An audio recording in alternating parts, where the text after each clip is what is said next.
வணக்கம்.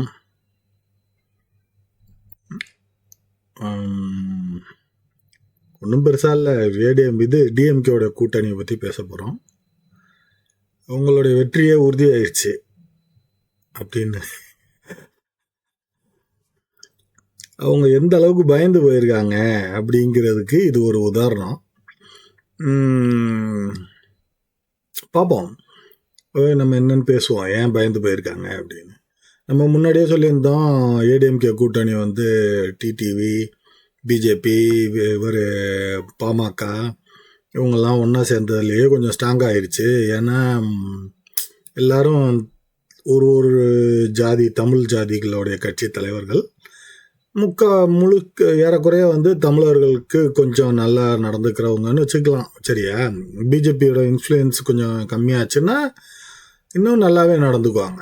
அந்த அளவுக்கு நல்ல மனுஷங்க, அதாவது தமிழர்கள் மேலே கொஞ்சம் அக்கறை உள்ள மக்கள்.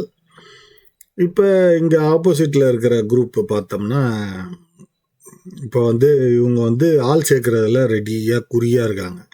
அதாவது ஒரு பர்செப்ஷன் கிரியேட் பண்ணுறது, அதாவது நிறைய பேர் எங்களோட சேர்றாங்க, எங்களை பாருங்க அப்படின்னு. இந்த சேர்ந்த ஆட்களையும் இருக்கிற ஆட்களையும் பற்றி பார்ப்போம். இவர் ஓபிஎஸ், அசிங்கமாக இருக்குது சொல்கிறதுக்கு, ஆனால் கிண்ண சிறக்காரில் இடம்பெறணும் அப்படின்னா அது அவர் தான் இடம்பெறும் ஒரே ஒரு தகுதியான ஒரே ஒருத்தர். இந்த அரசியல்வாதிங்க, நம்ம தமிழ்நாடு அரசியல்வாதிகளே, சீஃப் மினிஸ்டராக இருந்துட்டு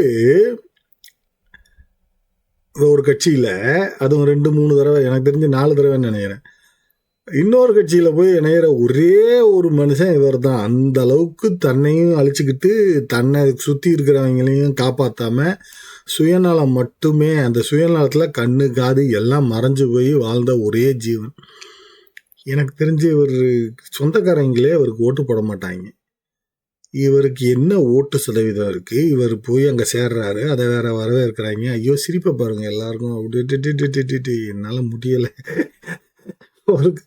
ஒரு 1% கூட ஓட்டு கிடையாது. அவ்வளோலாம் போகக்கூடாது. அந்த ஏரியாவில் அவ்வளோலாம் பேசுவாங்க. அந்த ஏரியாவில் ஒரு 1% ஓட்டு வாங்குறாராங்கிறதே பார்க்கணும். அதாவது அவருடைய தொகுதியில் 1% ஓட்டு வாங்குறாராங்கிறது தான் அங்கே மேட்ரு.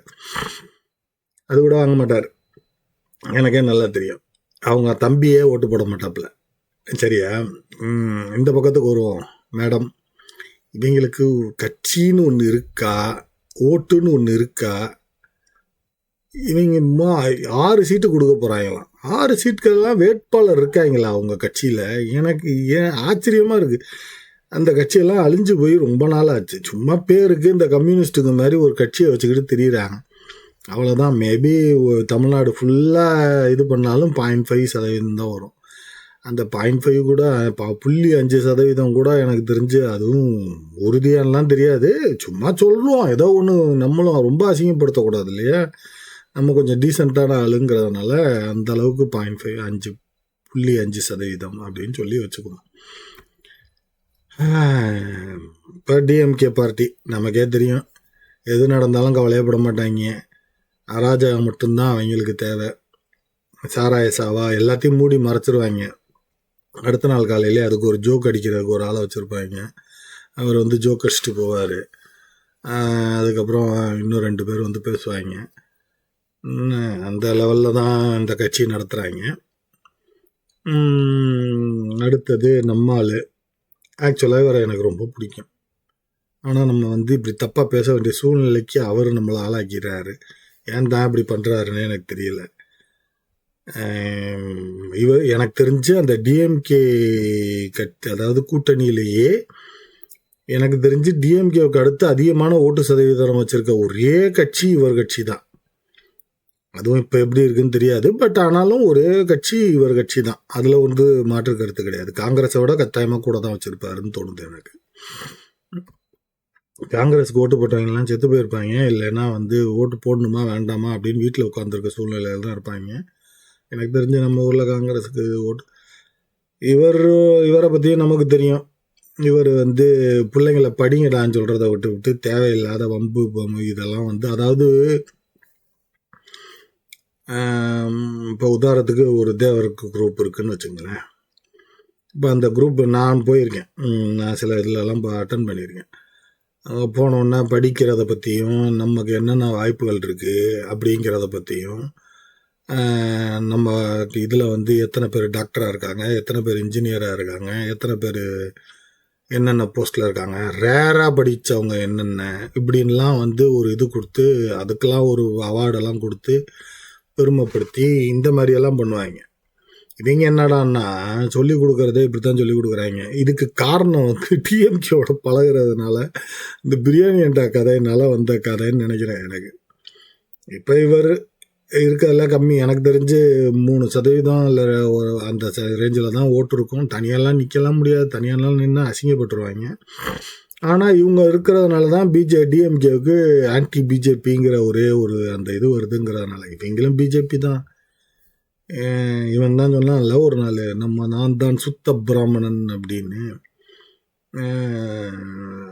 அது மாதிரி இந்த கதை தான் அதெல்லாம். இது இந்த கூட்டணி எப்படி இருக்குன்னு பார்த்துங்க.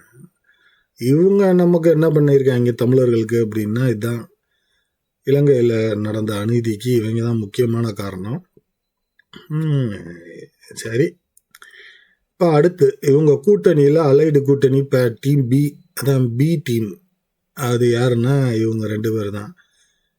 அந்த காலத்தில் இருந்த அது செத்தாலும் 41 பேர் செத்தாலும் சரி, கோட்டையை நினைஞ்சாலும் சரி, அவங்களுக்கு ஒரே கான்செப்டு.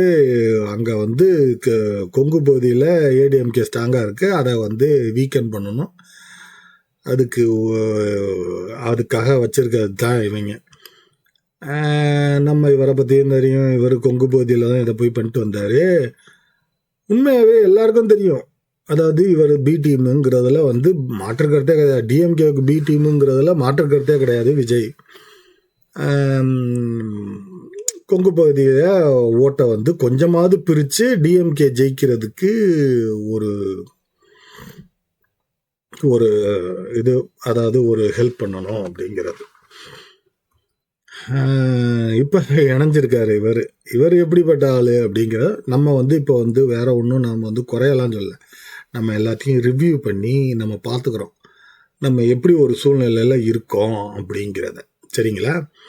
இவர் தான் வந்து இந்த இவர் மட்டும் இல்லை, ஆக்சுவலாக வந்து பத்திரிகையாளர் ஒருத்தர் இருக்கார், பேர் மறந்து வச்சு, அவரும் இவரும் சேர்ந்து தான், இந்த குருமூர்த்தியும் சேர்ந்து தான் வந்து இவருக்கு சீயக்கா தடவி எண்ணெயெல்லாம் தேய்ச்சி விட்டு கிளப்பி விட்டாங்க.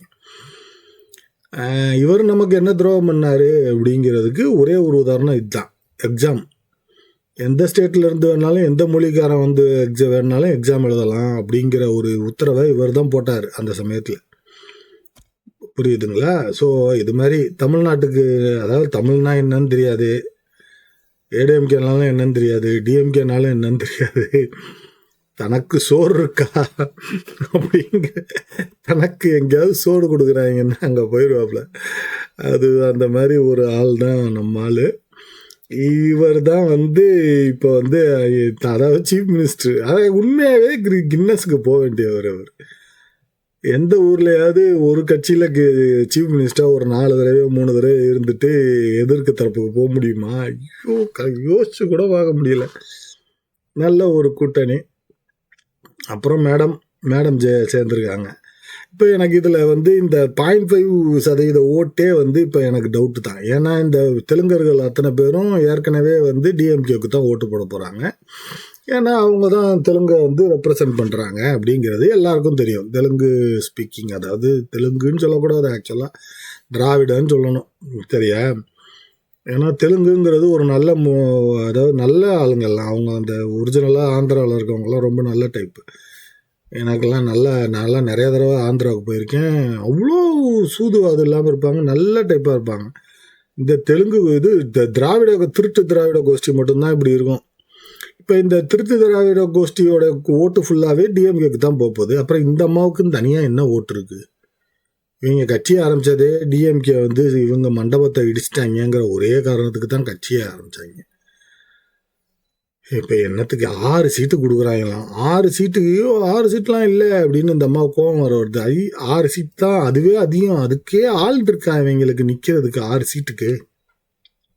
இப்போ இங்கேயே முதல்ல இடிக்குது. 6 சீட்டு நிற்கிறதுக்கு இவங்க கட்சியில் ஆள் இருக்காங்களா அப்படிங்கிறது தான் பார்க்கணும். அடுத்து என்டிஏ, இது கொஞ்சம் நான் தான் அன்னைக்கே ஏற்கனவே பேசியிருக்கேன்.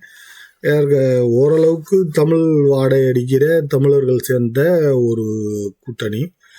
என்ன நம்ம எதிர்பார்ப்போம், வர எலெக்ஷனில் பிஜேபியோட கை கொஞ்சம் குறையுது, அவங்களுக்கு அங்கே சென்ட்ரலில் ஸ்டெபிலிட்டி இல்லை, அவங்களுக்கே அங்கே சூழ்நிலை சரியில்லைன்னா இங்கே இருக்கிறவங்களெல்லாம் டார்ச்சர் கொடுக்க மாட்டாங்க. இப்போதைக்கு நமக்கு கண்ணுக்கு இதுதான் நல்ல கூட்டணியாக தெரியுது. அதாவது டிஎம்கேக்கு எதிராக நம்ம கட்சிக்கு வருவோம். நாம் தமிழர் கட்சி தான். அதாவது கொள்கை அளவில், இருதய அளவில் எல்லாம் மூளை தான் வந்து இப்படி வேலை செய்யுது, இருதயம் இப்படி தான் வேலை செய்யுது. ஏற்கனவே சொன்ன மாதிரி தான். எனக்கு வந்து இந்த இவங்க கூட்டணி சேர்ந்தவுடனே எனக்கு ஒரு பெரிய அடிபட்டுச்சு. என்னென்னா, நான் போன தடவை ஒரு வீடியோவில் சொல்லியிருந்தேன், அப்போ நாம் தமிழருடைய ஓட்டு வந்து அடி வாங்கும் அப்படின்னு சொல்லியிருந்தேன். ஏன்னா இவங்க எல்லாமும் தமிழர்கள் தான், இவங்க எல்லாமும் அத்தனை பேரும் தமிழர்கள் தான், மறந்துடாதீங்க. அதுலேயும் எல்லா கட்சி ஏறக்குறைய எல்லா இதையும் இது பண்ணுறாங்க, ஓரளவுக்கு ரெப்ரசன்ட் பண்ணுறவங்க தான் இருக்காங்க, எல்லா குழுவையும். இப்போ இவர்கிட்ட ஒன்று தான் பிடிக்காது, ஒரே ஒரு தலைவருங்கிறது தான் மட்டும்தான் இடிக்குது. இப்போ அடுத்த கட்ட தலைவர்கள்னு ஒரு 10 பேர் இருக்க வேண்டாமா? ஒரு கட்சி இத்தனை வருஷம் ஆச்சு, இத்தனை வருஷத்தில் இப்போ இவரை தான் கான்டாக்ட் பண்ணணும் அப்படிங்கிறது இல்லை. யாரை வேணாலும் இந்த 10 பேரில் யாரை வேணாலும் கான்டாக்ட் பண்ணிக்கலாம். ஒரு டிஸ்ட்ரிக்ட்டுக்கு ஒருத்தர் வேணும், ஃபேமஸாக இருக்கணும், போனால் தெரியணும், அப்படி இருக்கணும் அப்படிங்கிறது தான். இவரும் சரி, விஜயும் சரி, விஜய் கட்சி நடத்துகிறாரன்னே தெரில, அவர் சும்மா அந்த டிஎம்கேக்காக அந்த சைடில் அந்த கொங்கு பகுதிக்காக போயிட்டு வந்துக்கிட்டு இருக்காரே தவிர ஒரு சீரியஸெல்லாம் கட்சி நடத்துகிற மாதிரியே தெரியல. இந்த ஆன்டி டிஎம்கே ஓட்டை இப்போ பிரிக்கிறதுக்கு தான் இந்த காமெடியெல்லாம் பண்ணிக்கிட்டு இருக்காங்க. அதாவது ஆன்டி டிஎம்கே வந்து விஜய் தான் ஆன்டி டிஎம்கேன்னு மாற்றுறதுக்கு தான் இந்த தேவையில்லாமல் இந்த பிரச்சனையை கொண்டு வந்துக்கிட்டு இருக்காங்க. விஜயோட கல்யாண பிரச்சனை அது இதுன்னெலாம் கொண்டு வந்துக்கிட்டு இருக்காங்க. அதுவும் டிஎம்கேக்காரங்க தான் பேசுகிறாங்க, பார்த்தீங்கன்னா நல்லா தெரியும். ஏன்னா ஏடிஎம்கேவுக்கு அந்த ஓட்டு போயிடக்கூடாது, டிஎம்கேவுக்கு எதிராக இருக்கிற ஓட்டு அப்படிங்கிறதுக்காகவும் நாங்கள் தான் விஜய் எதிர்க்கிறோம்னு காமிக்கிறதுக்காகவும் தான் இந்த மாதிரி பண்ணிக்கிட்டு இருக்காங்க. இது ஆப்வியஸாக இது எவ்வளோ நாளைக்கு எடுப்படும். இந்த விஷயம்லாம் கிட்டத்தட்ட 70 வருஷமாக இவங்க இதைத்தான் பண்ணிக்கிட்டு இருக்காங்க. இதெல்லாம் போர் அடிச்சு போச்சு, புதுசாக ஏதாவது ட்ரை பண்ணணுமா இல்லையா டிஎம்கே? அதை தான் நம்ம சொல்ல வர்றது. நம்ம இப்போ வந்து இந்த கட்சிக்கு ஓட்டு போடுங்க, இந்த கட்சிக்கு ஆதரவு தெரிவிங்கலாம் தெரியல. டிஎம்கே நம்ம வந்து ஒரு ரெஃப்ரெஷ் பண்ணுறோம். டிஎம்கே எந்த அளவுக்கு பயந்து போயிருக்கு, அதாவது ஏடிஎம்கேவோட கூட்டணியை பார்த்து அப்படிங்கிறதுக்கும், நாம் தமிழர் கட்சிக்கு நம்ம இன்னைக்கு சூழ்நிலைக்கு இன்னைக்கு பார்க்கும்போது அதே ஓட்டு சதவீதத்தை தக்க வச்சுக்கிறதுக்கோ இல்லை அதுக்கு கொஞ்சம் மேலே வர்றதுக்கோ வாய்ப்பு கிடச்சிருக்குங்கிற மாதிரியும் தான் தோணுது. அது வந்து என்ன, நாம் தமிழர் கட்சி எல்லா தொகுதியிலையும் ஆளை போட்டு நிற்க வச்சுட்டாங்க. நமக்கு ஆசை டிஏடிஎம்கேவோட நாம் தமிழர் கட்சி சேர்ந்துச்சுன்னா கம்ஃபர்டபுளாக ஆட்சியை பிடிச்சிடலாமே அப்படின்னு. பட் இது ஒரு சித்தாந்தம், அது ஒரு சித்தாந்தம், அது வேற சித்தாந்தம், அது 70 வருஷத்துக்கு முன்னாடி உள்ள சித்தாந்தம், இது புது சித்தாந்தம். இது நமக்கு ரொம்ப தேவைப்படுது. ஏன்னா இன்னைக்கு எல்லா இடத்துலையும் தமிழர்களை வந்து திருட்டு திராவிட கும்பல் ஏமாத்திக்கிட்டு இருக்கு. எனக்கே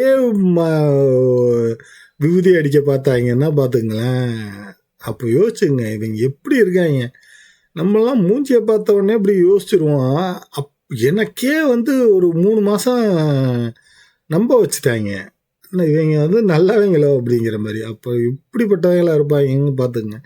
இப்போ இந்த திருட்டு திராவிட கும்பலை ஒழிக்கிறதுக்கு, அதாவது அந்த வெளியே வேற மொழி பேசுகிறவங்கள தான் திருட்டு திராவிட கும்பல்னு சொல்கிறேன், ஏடிஎம்கேல இருக்கவங்கள பற்றி பேசலை. ஏன் மனசு வரமாட்டேங்குது, தெலுங்குன்னு சொல்ல மனசு வரமாட்டேங்குது. தெலுங்கு பேசுகிறவங்க உண்மையாகவே ரொம்ப நல்லவங்க, அவங்கெல்லாம் பழகிறதுக்கெல்லாம் அவ்வளோ நல்லா பழகுவாங்க, ரொம்ப நல்ல டைப்பு அவங்கெல்லாம். உண்மையிலே ஆந்திராவில் இருக்கவங்கலாம் அவ்வளோ நல்ல டைப்பு. இங்கே வந்து இந்த திருட்டு திராவிட கும்பல் மட்டும்தான் மோசமாக நடந்துக்குதுங்கிறது தான் மேட்ரு. இதுதான் இப்போ இன்றைக்கு பதிவு. நம்ம ரெஃப்ரெஷ் பண்ணிக்கிறோம், நம்ம இப்போ என்ன சூழ்நிலையில் இருக்கோம், கூட்டணி எப்படி இருக்குது, என்ன ஏதுங்கிறத.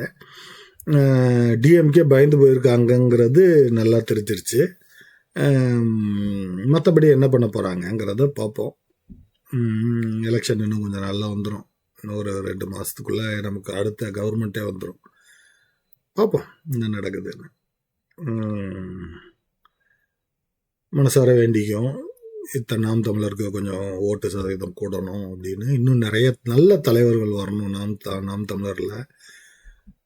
ஒரு தலையாக சுற்றக்கூடாதுங்கிறது மட்டும்தான் நம்மளுடைய எண்ணமே தவிர, மற்றபடி கட்சியோட இது கொள்கையோ இதையோ நம்ம தப்பாக பேசலை. நல்ல விஷயங்கள் நடக்கட்டும், பார்ப்போம். நன்றி, வணக்கம்.